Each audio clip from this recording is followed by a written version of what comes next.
Today I'm convening around $3 trillion of institutional investors here in Canberra. This will be the 5th meeting of the Treasurer's Investor Roundtable. It involves big super funds, other large institutional investors, banks, and also the regulators. The focus today is going to be artificial intelligence and AI infrastructure, banking competition, and also regulatory reform. This is all about how we fund, finance and regulate a more modern, more productive economy. We know that one of our big productivity challenges is not enough capital deepening in our economy, and so this is all part of our efforts to making sure that we can fund and finance and regulate an economy where investment and capital flows more efficiently into making our economy more productive.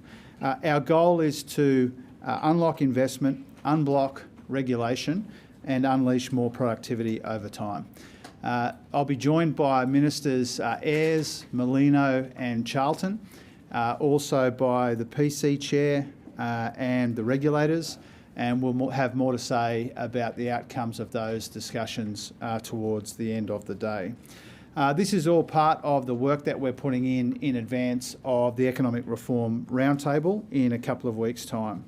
The Boardroom Blitz, 75 CEOs and senior business leaders engaged by me this fortnight is part of that.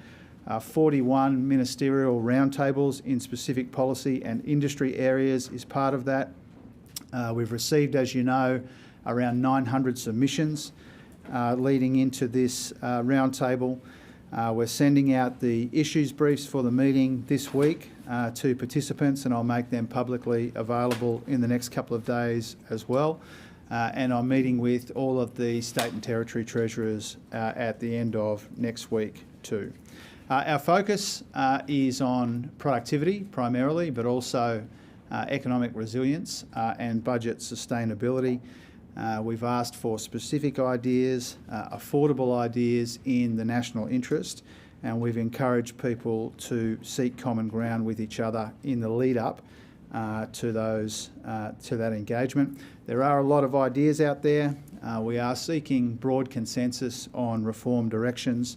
There's obviously not unanimity on every single idea. It would be pretty strange if there was. In that light, I wanted to welcome overnight the release of the Productivity Commission's third draft report from the 5-pillar work that we commissioned. I wanted to welcome the important work that the PC does as one of the key inputs into our considerations, not just in the roundtable, but as a government more broadly.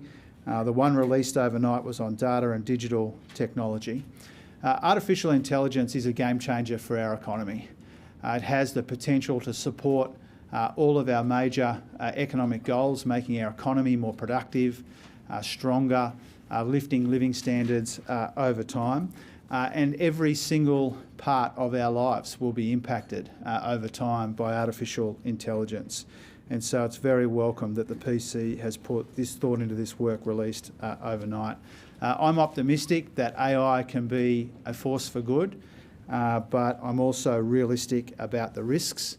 It is not beyond us, in my view, to maximise the opportunities of AI while we manage the risks the best that we can.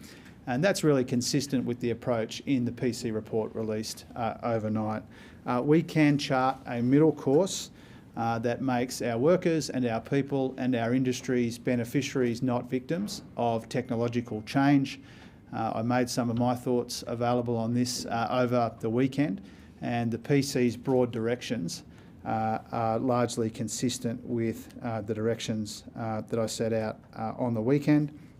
The only way to make our people and workers and industries beneficiaries is if we treat AI as an enabler, not an enemy, of what we want to see in our economy. That means listening to people. It means empowering workers with the right skills as well. And you'll see that that's a big focus of Tim Ayres' work, Andrew Charlton's work, the work that I do with those two, and the broader engagement that I've been having in the economy as well. Lastly, I wanted to flag a big week next week. Obviously, the Reserve Bank meets next week. We'll also get really important wages data on Wednesday and important jobs data on Thursday.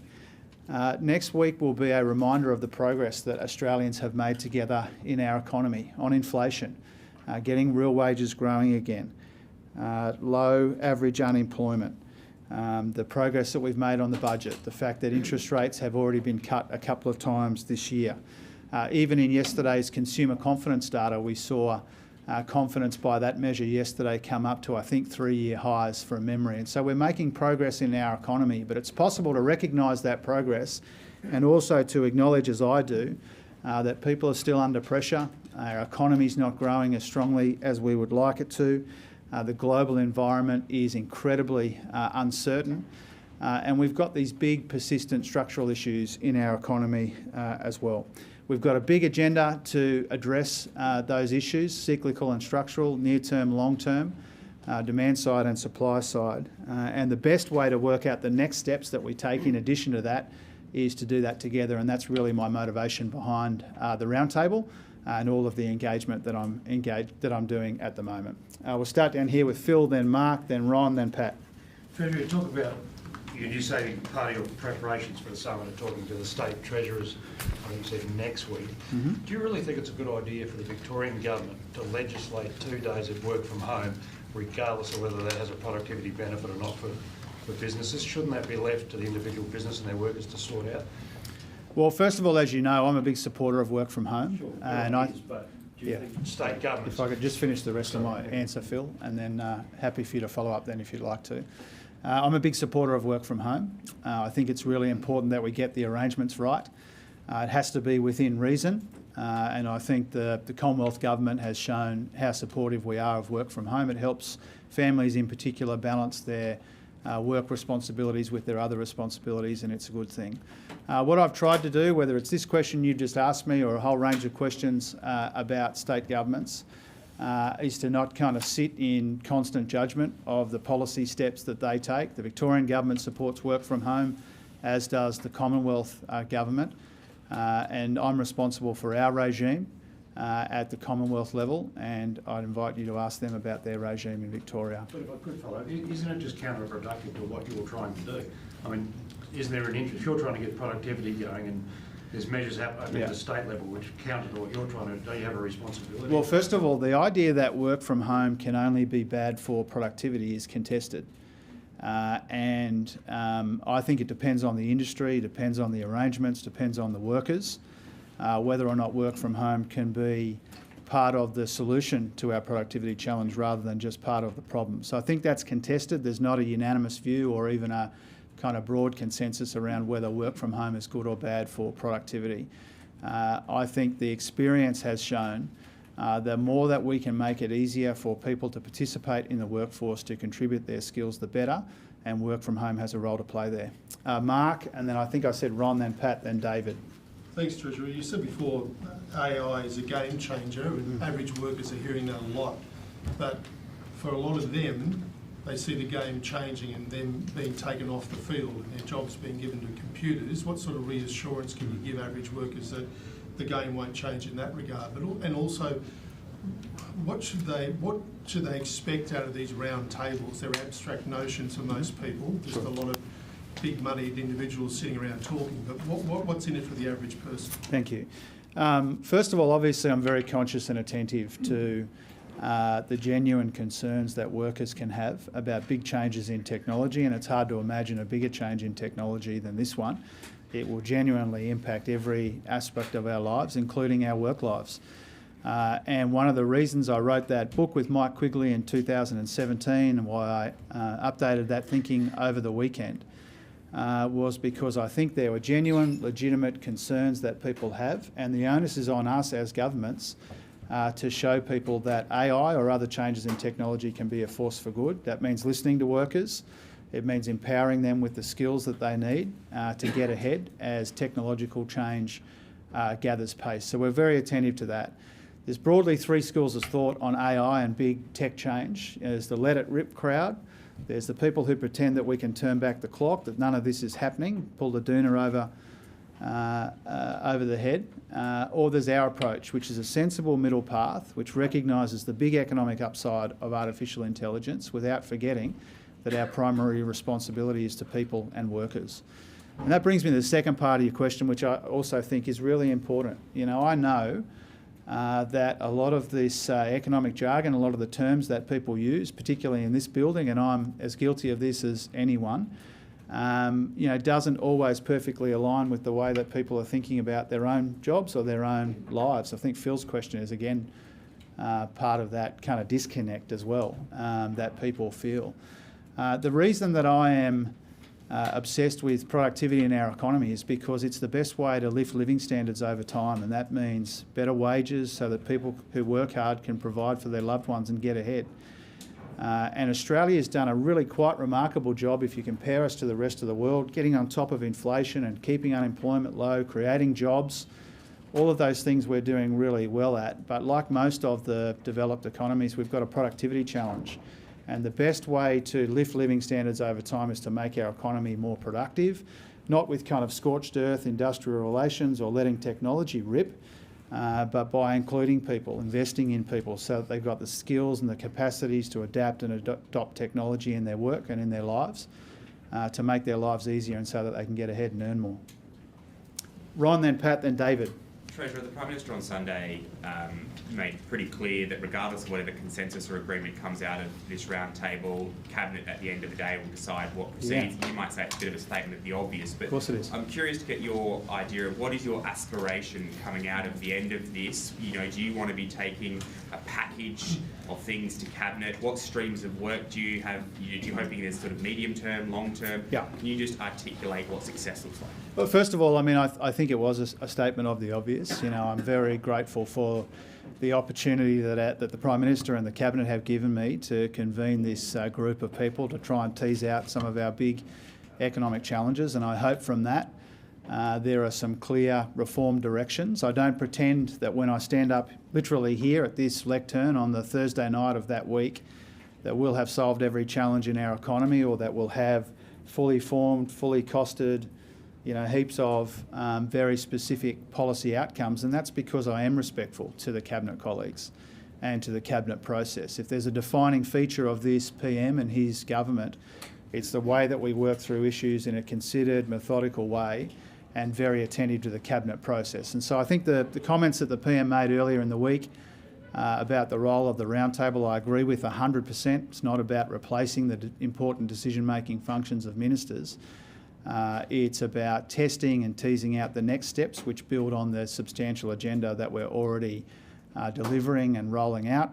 I would encourage you to expect that there would be a handful of broad reform directions that we would be interested in coming out of the Roundtable. There may or may not be a couple of specific fully formed policies, but there'll be a lot of more work to do. We've never seen the Thursday night of the Roundtable as the end of our efforts on economic reform. That's an important part of it. There'll be a lot of work to do, not just leading up to the Roundtable next door, but in the weeks and months and years after that as well to inform the next couple of budgets. No, mate, you can't. Pat, then David. I'm a bit worried about, I'll come back here and then I'll come to you, Matt, I promise. Treasurer, you just talked about AI is of course for good. A lot of creative Australians, a lot of artists are worried about the impact of AI. Oh, yeah. In particular in the PC report they talked about looking at exemptions to fair use rules in copyright. Do you think that there should be, do you think that tech companies should be given exemptions to fair use rules under copyright law so that they can use Australians' creative works to train their AI models without permission and compensation? Yeah.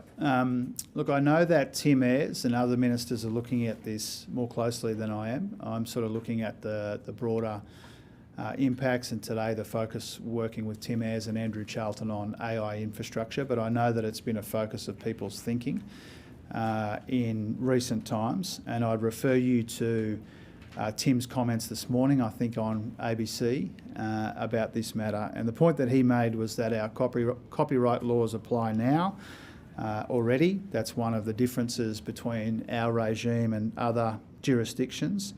And so there's no ambiguity about that. Australian law, whether it's the criminal law or civil law, applies now. And we'll keep engaging with media organisations like yourselves to make sure that we get that right. But our focus primarily is on planning reforms, the infrastructure piece today, how we think about rolling out AI in workplaces. And we haven't been working up ways to change the copyright regime. I think I said David, then I'll come over here, and then to yourself. Yeah, just further on AI as well. You referenced that you want to be listening to workers and empowering them with the skills they need. You haven't flagged the need for any new specific regulation when it comes to AI. Do you think right now that that is necessary to this coming technology? Well, within that question, there's a couple of kind of nuances. You know, there's a view about, you know, some people think we need an overarching act, others not. I think Danny in her report overnight has engaged with that. The way I come at this question, which is an important one, is we've got to always find that balance point, but especially when it comes to AI, between over-regulating and under-regulating.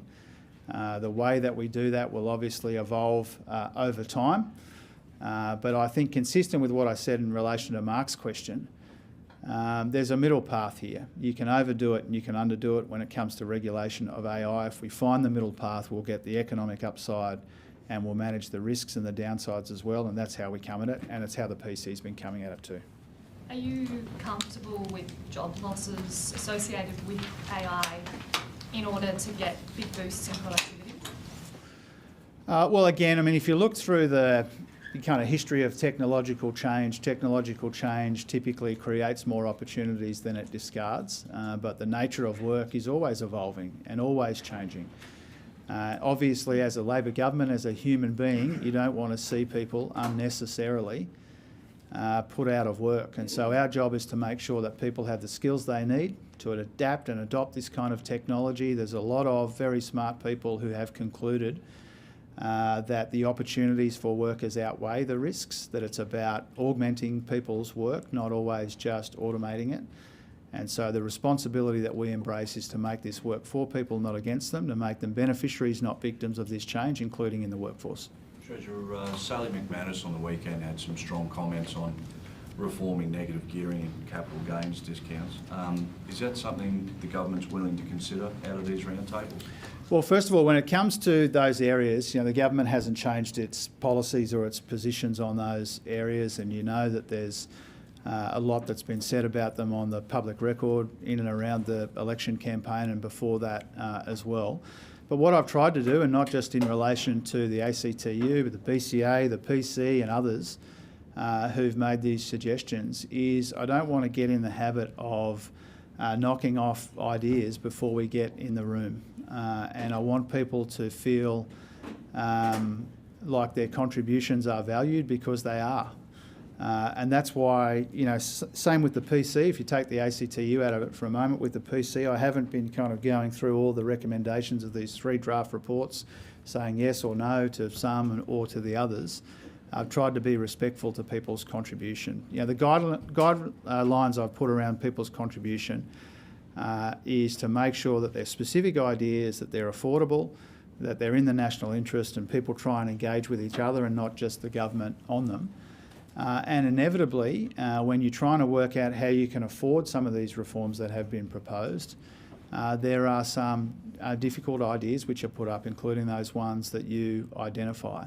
Now, a lot of people who've engaged with us have taken seriously this idea that we've got a budget sustainability problem, and if we want to reform tax in other areas, cut taxes in other areas, then we need to find ways to make that affordable. Some people have embraced that challenge, others haven't. I've tried not to kind of engage in a daily running commentary on every idea that's pitched up. We'll go, I said I'd go back to Matt, so we'll go John, yourself, and then we'll go Matt, then we'll come back to Tom. Thanks, Treasurer. Just speaking of knocking off big ideas, the business community has tried to knock off the PC's corporate cash flow tax proposal. Is it an idea that you're at least open to considering? And also, are you disappointed, like Danielle Wood said she is, about the initial reaction from business around it? Well, I think the bulk of my answer is the same as the one I gave a moment ago, and it's good that you ask it in that way, because whether it's the business community, the union movement, academics and experts and economists, I've tried to take the same approach.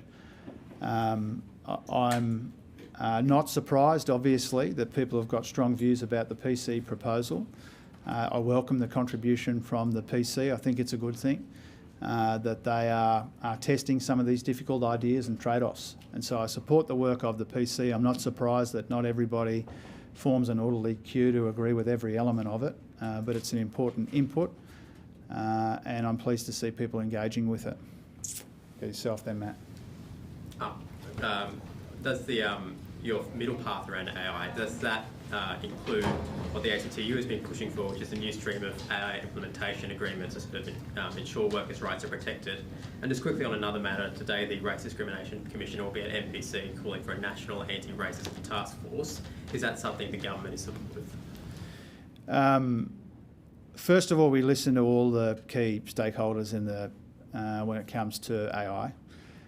It would be strange if we only listened to one element of our society or one element of our economy. So, of course, we listen to those ideas just like we listen to the ideas of the Tech Council, who'll be at the Investor Roundtable today, and other people. When it comes to our efforts to combat racism, those efforts are always ongoing. The regime changes, the mechanisms that we use to go about that. I'm not aware of that specific idea. I'll obviously check out what is said by the Commissioner today, and no doubt other ministers are poring over it in some detail. But I don't have an answer for you, a yes or no answer to you at the moment. It's the first I've heard of it. Matt? Just to follow up on Pat's question about PC, it specifically recommends that you do a gap analysis to see whether or not the current framework covers the risks. Would you commit to doing that? And also, just on today's big thing, you've said before several times that the pace of approvals in housing is a problem, that everyone, you could probably get consensus that that's a problem. Yeah. Is that something that you think is affecting the way the federal government can deploy capital out of the HAF to try and generate supply as well? Is it not just a problem for the private sector but for the public sector? And also just whether You really got three questions, Matt. just whether or not you're going to. I can hear the teeth grinding when you get to the second one. I don't know what happens when you get to a third. What's your third one? Any local council representation you Today? No, At the roundtable. Yeah. Okay. First of all, on the PC Rex, I think consistent with all of the other answers I've given today, I'm not in the business of ticking and flicking specific recommendations. We work through them in a considered way. These are draft reports. The final reports are due towards the end of the year. I want people to engage with them. I think people will. Secondly, on housing, I do think that there's a broad and broadly accepted view that it takes too long to build houses in this country. Of course it does. I saw Claire O'Neill say more eloquently than I do that it takes longer to get approval for a house than it takes to build it. Obviously, these are issues that we can't ignore. We need more homes. We've got a lot of goodwill, a lot of commitment. We've got tens of billions of dollars flowing.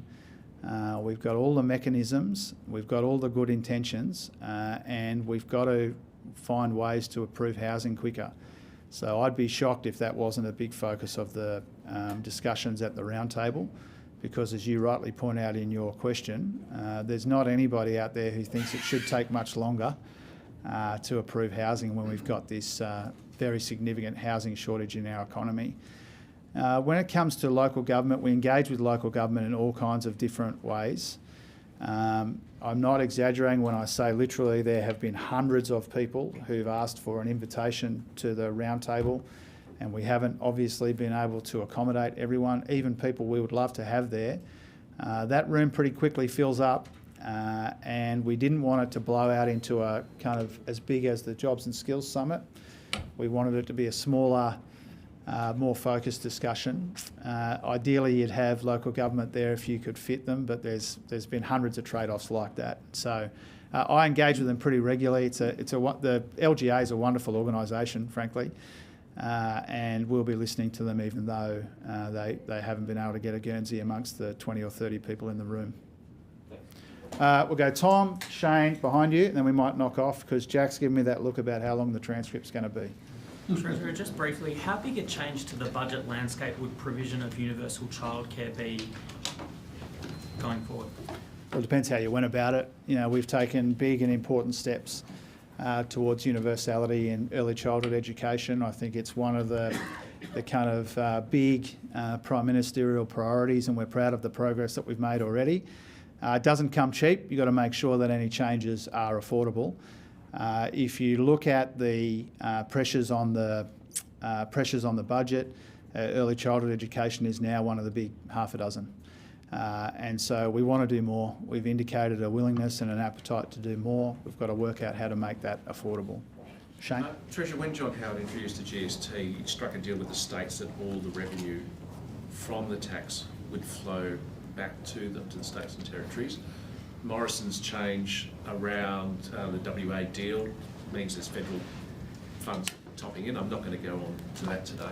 It sounds like you are, Shane. No. I'm just wondering, how do you believe, as John, in that deal that John Howard originally signed, that every dollar of the GST should flow back to the states? Is that sacrosanct in your view? Well, changing it requires the support of the states. The tax rate doesn't it? The tax rate doesn't require a change by agreement to the states. Well, the current agreement with the states is they get every cent. And you stand by we haven't been beavering away trying to work out a way out of that. And I think the Prime Minister's comments make it pretty clear about how we're approaching issues around the GST. So we haven't been proposing to change that. The work that I want to do with the states, I flagged this publicly, and it will be a feature of the discussions on Friday week, is really around how do we make our national economy more efficient? You know, how do we, whether it's national competition policy, which I've resuscitated, whether it's the productivity fund or some of the other steps we're taking, you know, how do we work together to make our economy more efficient, to grow it, make it more productive to everyone's benefit? That's really been the focus, rather than trying to relitigate the Howard deal on GST from a quarter of a century ago. Behind you, then we'll go to Charles, then we're done. Caitlin from the West Australian as well. Hi, Caitlin. Treasurer, you said that budget sustainability is front of mind during this roundtable. Are you worried by the number of proposals coming through for spending without offsets or saving? And a second one as well, Productivity Commission has flagged that reforming the Environmental Act is pressing and overdue. What focus will you place on environmental approvals at these roundtables? The answer to your first question is yes, a little. And that's why I've tried to remind people pretty frequently that the easiest thing in the world to do is to propose a big tax cut for your industry and not to have a proposed way to pay for that some other way, or similarly when it comes to big outlays. And you know, what I've tried to do in the most respectful way that I can is to involve people in the trade-offs that governments deal with all of the time. We can't have a world where only myself and Katie and the Prime Minister are the only people who care about making it all add up at the end of the day. You know, we've very deliberately put budget sustainability as one of the three key priorities because there are trade-offs. We want people not just to understand the trade-offs, we want people to grapple with those trade-offs as well. Some of the ideas that we've had pitched to us take that challenge seriously and some don't. And I don't think we'll make a lot of progress if most people's contribution is ways that make the budget substantially less sustainable. Can you remind me your second question, please? It was around environmental. EPBC, yeah. Sorry. There's a heap of work going into this. I pay tribute to a great Queenslander in Murray Watt who's working around the clock. I think there is recognition across the board, or certainly at least almost across the board, that we need to update our arrangements here.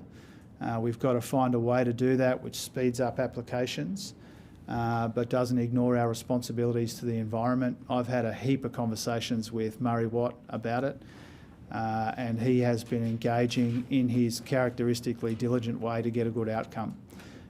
We see this as a very high priority. I'm not sure how long it will take, but I know it's a big priority for the government. It's a big priority for the environment movement and the business community. and we're trying to get a good outcome that everyone can live with, which recognises our need to make our economy quicker, more productive, without ignoring those responsibilities to the environment. Charles? Treasurer, given the stakes, you said productivity is the best way to lift living standards, given how much has gone into this, the boardroom blitz, to use your words, and the 41 pre-roundtable roundtables. What do you deem success coming out of the summit? It can't be just a plan to have a plan, can it?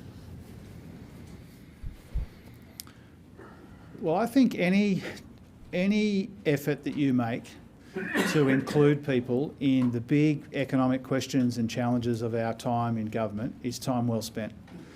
And the alternative is to ignore, at worst, or to not provide a structure around people's ideas and ambitions for our country and for our economy. And so I can't see a way that this would be a waste of our time and effort. You know, already the level of engagement has been very welcome and very useful. You know, we've made that progress, we've got that big agenda we're rolling out and delivering, we've got a big focus on delivery, as the Prime Minister and I and others have said. And the best way to work out what comes next is together. And if we finish up those 3 days and the worst we've got is a whole bunch of ideas, well-motivated ideas that we can work through in the context of the next couple of budgets, then that would be a great outcome. And if we can do a little bit better than that and get people to try and get around some of those ideas and reform directions, then even better. But I see this commentary from, you know, the usual places, including the opposition, and I'm relaxed about the usual stuff, the partisan stuff, the grumps and the cynics, as some of you have heard me describe them before. There'll always be that kind of commentary, people saying that the effort has failed before it's begun. I'm not really worried about that. I probably, in years gone by, would have been more worried about it than I am now. I'm pretty relaxed about it. But what they're really arguing for is to not include people, to not try and farm the best ideas that people have, and I don't see why that's a better course of action. And when it comes to our formal political opposition, our capital O opposition, it's a pretty strange thing to accept an invitation to something and then say it's a waste of time. I would have thought you'd have to choose one or other of those paths. And I think what it teaches us is that they've learned nothing about all of that, all of the last 3 years. They've learned nothing from the 3rd of May. They've got this kind of oppositionalist approach. Now, I would have thought any half-decent shadow treasurer would have grasped this opportunity to come up with ideas, to try and shift and drive the debate. Instead, they are showing every sign of wasting the opportunity. I don't intend to waste a day. I don't intend to waste an opportunity. And I can't see why anyone could see including people in this big national effort to reform our economy, make it more productive, more resilient, and our budget more sustainable. I can't see that anyone, any credible person, objective person, would consider that a waste of time. Now, I just wanted to say one thing about Prime Minister Albanese's call with President Macron overnight, in case that's been missed in the readout. So overnight, Prime Minister Albanese spoke to President Macron of France. The leaders spoke about the crisis in Gaza and their ongoing commitment to getting the aid flowing to civilians where it is desperately needed. And obviously both leaders talked about their long-standing support for a two-state solution and recent developments and momentum towards that outcome. They also talked about climate action, Australia's COP bid, and the importance of finalising the Australia-EU Free Trade Agreement, and they agreed to stay in touch and meet again at the United Nations General Assembly in September. There has been a lot of progress and a lot of momentum behind efforts to recognise a Palestinian state. I've said before to all of you that we consider that to be a matter of when, not if. One of the most important things that we've been doing, I salute Penny Wong and the Prime Minister and others for this, is engaging with other like-minded countries, and the conversation that Prime Minister Albanese had with President Macron overnight is another important part of that effort. Thanks very much, everyone. Thanks,